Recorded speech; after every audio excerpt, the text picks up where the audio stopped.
The Tale of Mr. Jeremy Fisher by Beatrix Potter.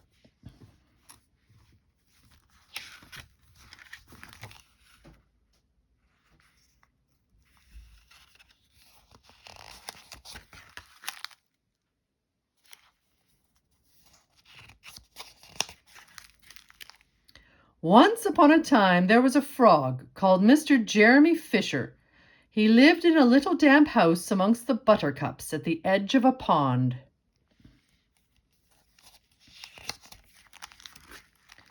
The water was all slippy sloppy in the larder and in the back passage.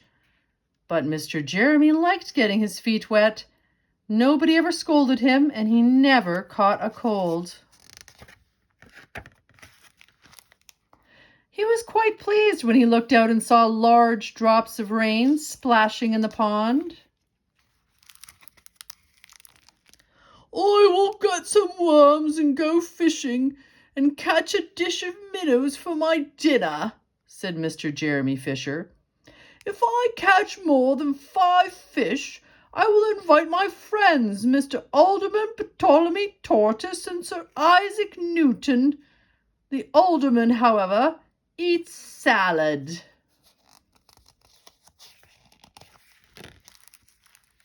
Mr. Jeremy put on a mackintosh and a pair of shiny galoshes. He took his rod and basket and set off with enormous hops to the place where he kept his boat. The boat was round and green and very like the other lily leaves. It was tied to a water plant in the middle of the pond. Mr. Jeremy took a reed pole and pushed the boat out into open water. "I know a good place for minnows," said Mr. Jeremy Fisher. Mr. Jeremy stuck his pole into the mud and fastened his boat to it.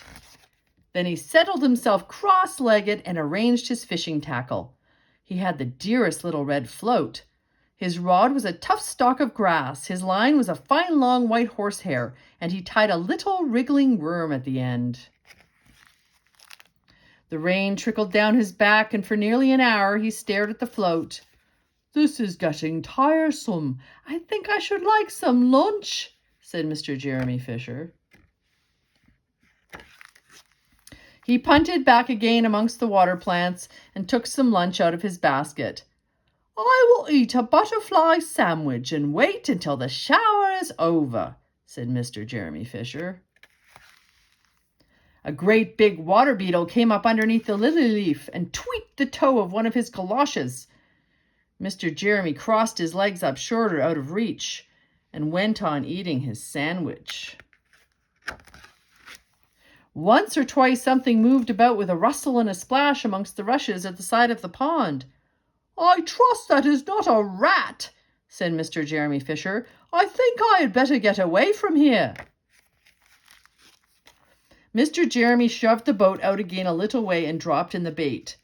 There was a bite almost directly. The float gave a tremendous bobbit. "A minnow! A minnow! I have him by the nose!" cried Mr. Jeremy Fisher, jerking up his rod. But what a horrible surprise! Instead of a smooth, fat minnow, Mr. Jeremy landed little Jack Sharp the stickleback, covered with spines. The stickleback floundered about the boat, pricking and snapping until he was quite out of breath. Then he jumped back into the water. And a shoal of other little fishes put their heads out and laughed at Mr. Jeremy Fisher.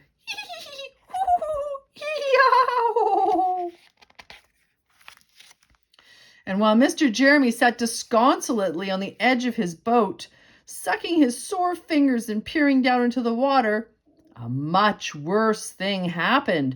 A really frightful thing it would have been if Mr. Jeremy had not been wearing a mackintosh.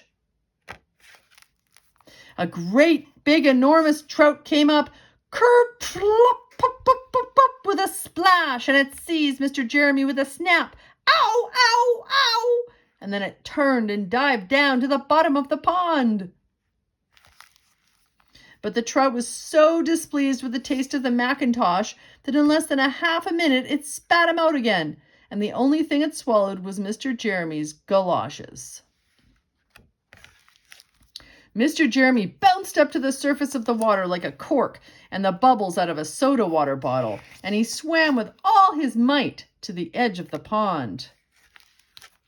He scrambled out on the first bank he came to, and he hopped home across the meadow with his mackintosh all in tatters.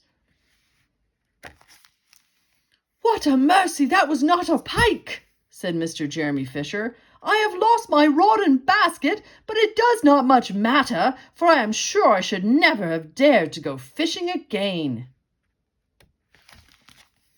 He put some sticking plaster on his fingers, and his friends both came to dinner.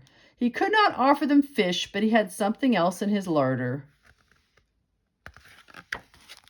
Sir Isaac Newton wore his black and gold waistcoat. And Mr. Alderman Ptolemy Tortoise brought a salad with him in a string bag.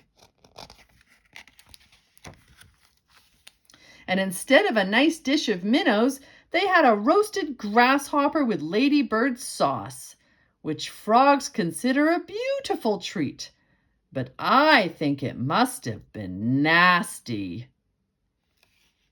The end.